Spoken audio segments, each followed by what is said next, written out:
Assalamualaikum warahmatullahi wabarakatuh.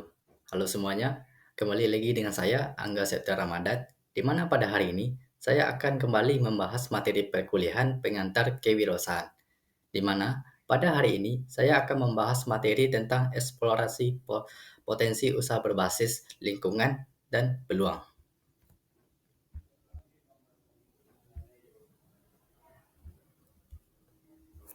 Baik, langsung saja. Yang pertama adalah lingkungan bisnis.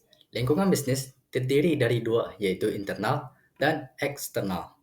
Lingkungan internal adalah berbagai hal atau pihak yang terkait secara langsung dengan kegiatan organisasi dan mempengaruhi langsung terhadap setiap program, kebijakan, hingga denyut nadi organisasi. Siapa saja mereka, pihak-pihak itu? Yang pertama adalah pemilik, pengelola, karyawan, dan lingkungan fisik organisasi. Selanjutnya, lingkungan eksternal. Lingkungan eksternal adalah yang terkait dengan kegiatan operasional organisasi dan bagaimana kegiatan operasional ini dapat bertahan. Lingkungan eksternal sendiri terbagi juga menjadi dua, yaitu mikro dan makro. Lingkungan mikro adalah pihak yang bersentuhan secara langsung dengan operasi, seperti pelanggan, pesaing, pemasok, dan mitra strategis. Lingkungan makro adalah pihak yang tidak bersentuhan secara langsung dengan operasi, seperti regulator, pemerintah, lembaga non-pemerintah, dan masyarakat, dan sebagainya. Nah, selanjutnya yang kedua, memunculkan ide dan gagasan berwirausaha. Pertama-tama, mari kita masuk pada pengertiannya masing-masing. Yang pertama, gagasan. Apa itu gagasan? Gagasan adalah awal penciptaan usaha yang mendatangkan inspirasi dan berfungsi untuk menduga apakah suatu hal dapat menghasilkan nilai tambah ataupun tidak.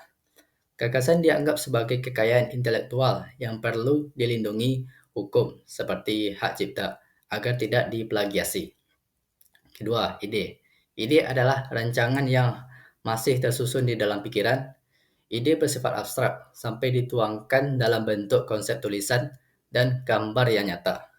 Nah, yang terakhir adalah karya cipta. Karya cipta adalah hasil dari ide yang telah diwujudkan melalui tindakan secara terus-menerus. Tanpa pergerakan atau tindakan nyata, ide hanya akan tetap menjadi pemikiran semata. Nah, selanjutnya, dari mana sumber-sumber ide wirausaha itu? Sumber-sumber ide wirausaha berasal dari yang pertama, pengamatan dan pengalaman pribadi.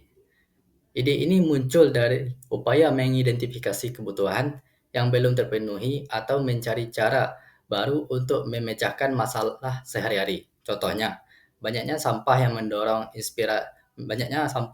mendorong inspirasi untuk membuat produk daur ulang yang memiliki nilai estetika. Yang kedua yaitu teknologi dan inovasi, yaitu memanfaatkan perkembangan teknologi terbaru untuk menciptakan produk atau layanan inovatif. Contohnya, membuat aplikasi mobile yang terintegrasi dengan sistem manajemen pesanan dan perdagangan. Yang ketiga, peluang pasar, yaitu menganalisis celah pasar melalui pengamatan tren konsumen, perubahan regulasi, atau perubahan demografi. Contohnya, adanya tren sosial di mana masyarakat senang mengunjungi tempat yang Instagramable. Yang hal ini menciptakan peluang dengan menawarkan jasa desain inferior yang jasa desain interior yang membuat pelanggan betah berlama-lama di toko. Selanjutnya, keterampilan dan minat, yaitu memanfaatkan keahlian teknis atau hobi khusus yang dimiliki individu untuk membuka peluang bisnis. Contohnya, seseorang yang memiliki keterampilan dalam mendesain dapat mengembangkan keterampilannya dengan membuka usaha jasa cetak kaos custom. Edukasi dan pengetahuan. Sumber ini berasal dari pendidikan formal, kursus bisnis, atau pemahaman mendalam mengenai industri dan bidang bisnis tertentu. Contohnya, seseorang yang memiliki latar belakang pendidikan atau pengetahuan teknis tentang CEO atau Search Engine Organization dapat menangkap peluang untuk membuka jasa copywriting dan content writer freelance, guna membantu perusahaan meningkatkan visibilitas mereka di mesin pencari. Dan yang terakhir adalah brainstorming dan kolaborasi.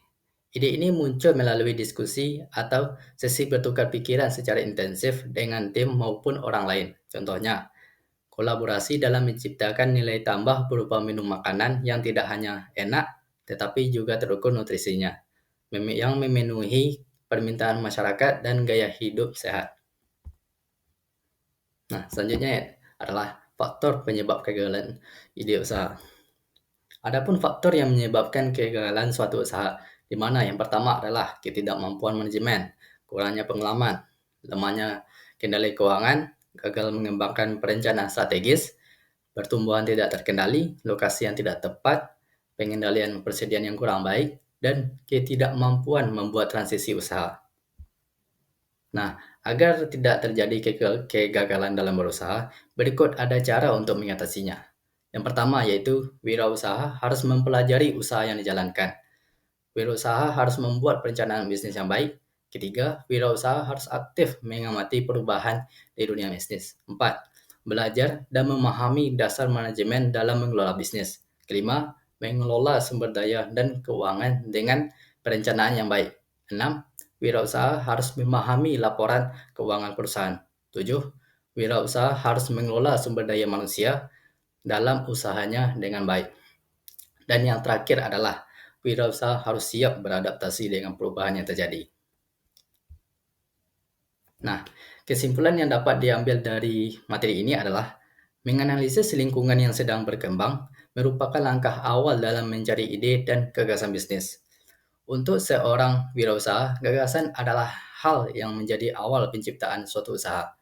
Seorang wirausaha juga perlu memahami bagaimana cara mengatasi agar ide bisnis yang telah disusun tersebut dapat tidak mengalami kegagalan.